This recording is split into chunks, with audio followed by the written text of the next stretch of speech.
Okay, A Gathering of Days, A New England Girl's Journal, 1830 to 32 by Joan W. Blos. This is chapter 2. Wednesday, November 10th, 1830. I saw my phantom again today. This time it stayed a longer while, peering and peering into the dusk, and in the same location, over by Piper's Woods. I am resolved to examine the spot and prove myself to A. and Cassie, both inclined to tease me still about my apparition.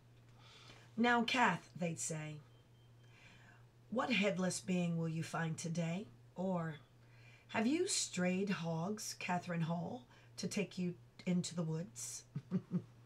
Sophie told us today in school Sophie told us today in school, her father says when she turns 15, she's to be sent to Lowell, Massachusetts, there to work in the mills. The Perkinses are badly off, and as she's strong, she could make good money, being also healthy and well used to hard work. But Sophie, to go to Lowell, I should be quite terrified to be thus torn from all I love, people, places, and ways. Sophie says the recruiter said the houses there have parlors for the girls and are very well lit, very well kept. Some of them even have pianos. Sophie is musical, like all of the Perkinses, and oft will sing so prettily when her father fiddles. I dare say she will learn to play and soon delight them all. Friday, November 12, 1830. Why are a scolding woman's hands and a fur cap alike? Both will warm your ears. Tuesday, November 16, 1830. Joshua Nelson was thrashed in school. What he had done was not half so bad, or so Teacher Holt explained, as that he sought to put the blame on another scholar. After the thrashing, he had to write, "To thine own self be true," on fool's cap 100 times. It is from a play by Mr. William Shakespeare, who, Teacher Holt explained, lived and wrote in England back in 1564 to 1616. To thine own self be true. Teacher Holt believes that very much, and so do I think. Saturday, November 30th, 1830. Mr. Shipman's sister arrived last night, very late, but in good spirit despite her lengthy journey. It was nearly midnight when the coach reached the bridge where her arrival became expected. It was nearly midnight when the coach reached the bridge where her arrival being expected.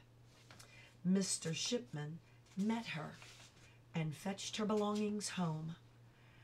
She left Boston at 3 a.m, having traveled there from Salem. How odd a sight in the Shipman's yard, so stylish a figure, from bonnet to boots, waving and chatting from the wagon seat, and all by flaring torches of pitch to ward off the midnight dark. She strongly resembles Mrs. Shipman, although much younger in years. I and Cassie were allowed to await her actual arrival. Then I saw the large trunks she bought, each of them capacious, also of hat boxes, more than a few. I know as I carried them all in. Today she showed us the gifts she brought. Lengths of satinette and cashmere, and several of Godey's ladies' books, that Cassie's mom may sew a best dress in style. of her choosing. Trims of lace and braid there were too. Trims of lace and braid there were too, and a set of real jet buttons. Cassie and I simply fell on the books and, tucking under our schoolgirl collars, quickly pretended to cloaks and gowns of the latest fashion. Monday, November 22nd, 1830. The weather appearing very severe, we were early dismissed from school. Afterwards, Cassie called on me, bringing along the stockings she's knitting, and wrapped so well in her mother's shawl, I almost mistook her figure. We sat pleasantly, side by side, and scarcely noted the gathering dark, so busy were tongues and fingers. Cassie showed me, as she'd recently learned, to knit a long hair with the yarn, and then one turns the heel. I'm sorry, let me read that again. Kathy showed me, as she'd recently learned, to knit a long hair with the yarn when one turns the heel. This will give it added strength and so prolong the wear. Sophie has told me she admires A, but Cassie, when I told her of it, observed that Sophie needed hardly confess what anyone could see. As for Asa, he cares for her not, and mocks her little simper and knows that wrinkles ways. Cassie and I are quite agreed. Will not reveal affection until certain of its return. Apples were excellent this year. We enjoyed several today. Tuesday, November 23rd, 1830. As the snow continued, we did not go to school. Later, when it had abated, I cleared the pathway to the barn as a help to Father. It is quite uncommon to have snow so deep so early. Thanksgiving Day, 1830.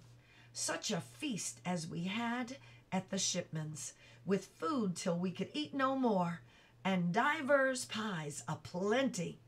Also the pudding, and the Yankee cake, and the gingerbread. Uncle Jack set us all to laughing, pretending he simply could not decide which of these sweet cakes he liked the best, and tasting of each repeatedly. To know where to place my approval, still at the table Willie fell asleep, when was carried off to bed, and his stockings on. Aunt Lily, we are to all call her, same as the Shipman children. I'm sorry, did I say Lily? Aunt Lucy. We are all to call her that, same as the Shipman children. Aunt Lucy wore her dark green silk, the one she wore the day she came, and laughed and chatted with everyone, of a merry crowd the gayest. Cassie's mother wore her old dress, but brightened it with lace at the cuff from Aunt Lucy's supply. Also were the jet buttons used, which sparkled from Cassie's Sabbath day best, and made it look quite new. My collar received good admiration, and Mattie would hike up her gown and skirts the better to show the boots. Father seemed not lost in thought, as is often his manner. He added many a witty remark, and with Mattie upon his lap as the evening drew to a close, oft held the party's eye. Then, is it wrong to wish we might one day at our house and table exchange the parts of hosts and guests as we have so long played them?